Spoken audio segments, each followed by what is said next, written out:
Fala, YouTube! Você gosta de filmes baseados em fatos reais? Então fica aí que já já eu te indico alguns. Meu nome é Pedro Santana e você está assistindo Abaixo da Crítica.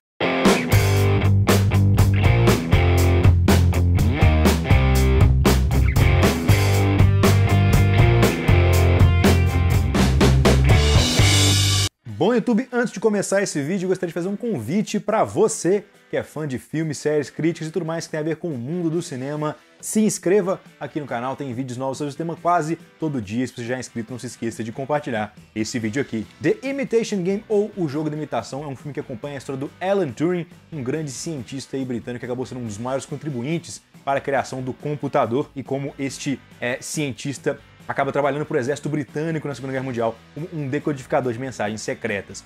Realmente esse filme conta uma direção muito interessante aqui, feita pelo Morten Tidlum, que ela é bem metódica, assim como os personagens retratados e também como os computadores.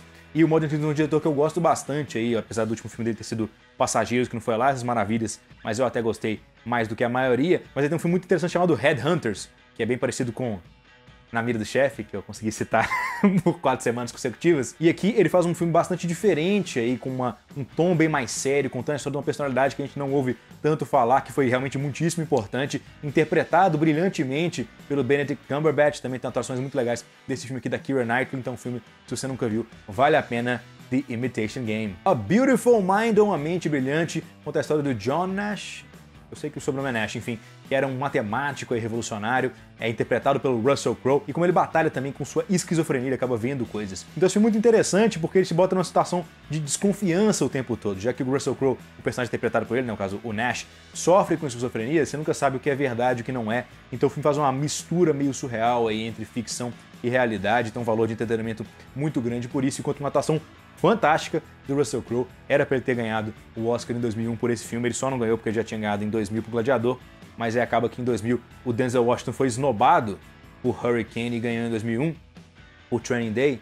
Então eu acho que eles só deviam trocar de Oscars, assim, a gente ficaria em conta. Schindler's List, ou A Lista de Schindler, é um clássico aí do nosso cinema de 93, realmente um filme muito impactante emocionalmente, acompanha a história do Oscar Schindler, que era um dono de fábricas aí durante a Segunda Guerra Mundial, que lucrou muito com a Segunda Guerra Mundial, e como ele acaba criando uma consciência e tentando resgatar os judeus que estão sendo perseguidos por Hitler.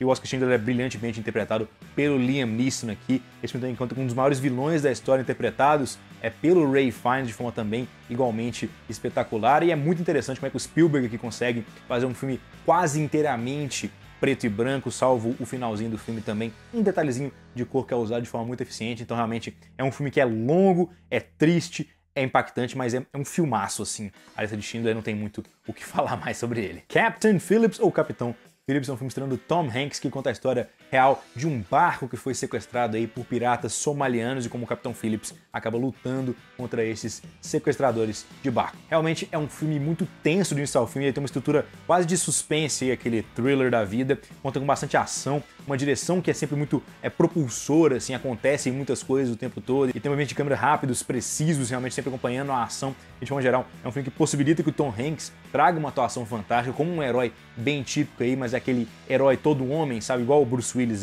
no Duro de Matar. Então realmente é um filme bastante interessante se você gosta desse tipo de baseado em fatos reais, né, que tem um pouquinho mais de ação, um pouquinho mais de suspense, de tensão.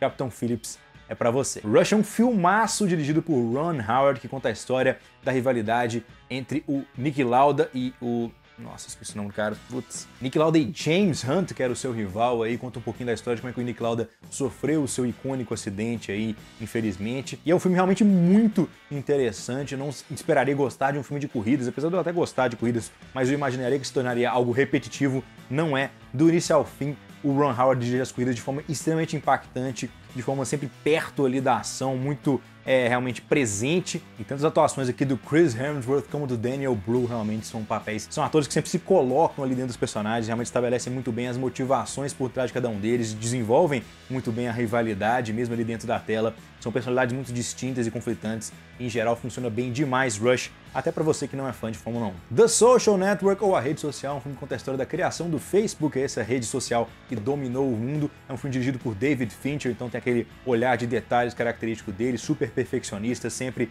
preferindo cortes a movimento de câmera, estabelecendo tomadas aí muito precisas e sempre mudando, mas nunca de forma abrupta e sempre com uma lógica muito bem estabelecida, com atuações fantásticas aqui do Jesse Eisenberg, do Andrew Garfield. Realmente é um filme que, se você não viu, é espetacular, é da Social Network, conta com diálogos muitíssimo bem escritos pelo Aaron Sorkin, sempre muito rápidos, sempre tendo várias camadas aí, deixando você descobrir a personalidade dos personagens através do diálogo. Realmente funciona muitíssimo bem.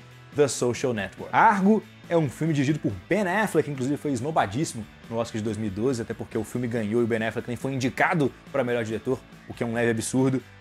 Se você não gosta do Ben Affleck como ator, sabe, Cross, por exemplo, mas pelo menos como diretor, o Ben Affleck é eu acho que quase universalmente é bem quisto. Mas Argo conta a história de um resgate aí de funcionários da Embaixada Americana no Irã, salvo engano, através do disfarce de uma produção de um filme lá. Então realmente é um filme bastante único, assim, uma história que é louca demais para ter sido inventada, e realmente o Ben Affleck conta um trabalho muito tenso, muito presente o tempo todo aqui. É uma execução muito parecida com os filmes de thriller do Paul Greengrass, ali, as Identidade Bourne da vida. Obviamente não tem tanta ação, mas é sempre no foco dos personagens, em primeira pessoa, você ali caminhando junto com a ação, funciona extremamente bem.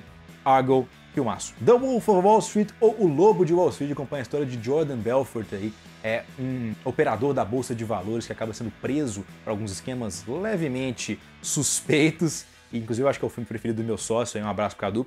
E é uma direção fantástica aqui do Martin Scorsese, retratando um estilo de vida de muita ostentação e muita esborne, etc e tal, contando uma atuação primorosa do Leonardo DiCaprio. Eu ainda particularmente acho que o Leonardo DiCaprio devia ter ganho o Oscar por esse filme e não por O Regresso, mas que bom que eventualmente ele acabou ganhando. Conta uma atuação também fantástica aqui do Jonah Hill em um papel complementar. Assim, o Jonah Hill já foi indicado 2 vezes ao Oscar, olha que loucura. Realmente ele é muito mais do que um ator somente de comédia, apesar de que ele fazer um papel também cômico. E eu acho que, em geral, Wolf of Wall Street retrata uma vida de excessos de uma forma não tão glamorizada, mas também não tão negativa. É meio que uma visão neutra aí, a partir da perspectiva de um personagem extremamente carismático, mas ao mesmo tempo que é meio que um babaca. Frost vs Nixon é mais um filme aqui do Ron Howard, que realmente não tem tanto destaque aí como um dos grandes filmes dos últimos 10 anos, mas é sim um dos melhores filmes verborrágicos, assim, baseados em fatos reais, já que ele acompanha a história de uma série de entrevistas que aconteceram entre o presidente dos Estados Unidos, Richard Nixon, que foi quase impeachmentado, mas vazou antes que o processo concretizasse, e o jornalista David Frost, interpretados aqui respectivamente pelo Frank Langella e pelo Michael Sheen. Realmente é um filme muito interessante na sua estruturação, que às vezes ele se sente quase como um documentário, mas ele sempre tem aquele algo a mais ali, de um diálogo mais eficiente, mais poético quase assim. E aquele valor de produção de filme mesmo é bem interessante, assim, é difícil explicar a sensação que você tem assistindo esse filme. Eu sei que ele é elétrico, realmente magnetizante, te puxa pra atenção pros personagens o tempo todo, você não sabe quem vai ganhar ali naquela disputa de personalidades ali entre o Michael Sheen e o Frank Langella. Na condução das entrevistas realmente funciona muitíssimo bem. É um filme que conta muito sobre a política americana da década de 60 de uma forma bem suave, e ele ao mesmo tempo consegue causar um grande impacto no telespectador. Então realmente acho que vale muitíssimo a pena se você gostar de política, se você gostar de drama, se você gostar de filmes verborrágicos. Frost vs Nixon. E finalmente The Founder é um filme que acompanha a criação aí do McDonald's, pelo menos no formato que a gente conhece atualmente, estando Michael Keaton como Ray Kroc, um cara que aí descobre uma pequena franquia de fast food ali de San Bernardino e acaba transformando isso no maior império de fast food do mundo. É realmente uma atuação fantástica do Michael Keaton aqui, com aquele personagem que é meio asqueroso, meio babaca, mas você sabe perfeitamente de onde é que ele tá vindo e aonde ele quer ir, então você consegue acompanhar a história dele o tempo todo com uma certa fascinação. É um filme que tem tomadas muito legais, sequências muito artísticas aí quase, mostrando como é que o funcionamento do McDonald's filma hambúrgueres de forma muito eficiente. Então, eu acho que vale a pena assistir. Muita gente achou meio piegas, meio forçado. Eu particularmente gostei bastante de The Founder. Então, esse é o YouTube. Se você gostou do vídeo, clica aqui na marca d'água para se inscrever no canal, dá um joinha, que ajude bastante, que nos dará séries críticas e tudo mais que tem a ver com o mundo do cinema. Deixe comentários quais são os seus filmes baseados em fatos reais preferidos, quais você não gosta. Tudo vai ser muito válido nesse YouTube. Até a próxima!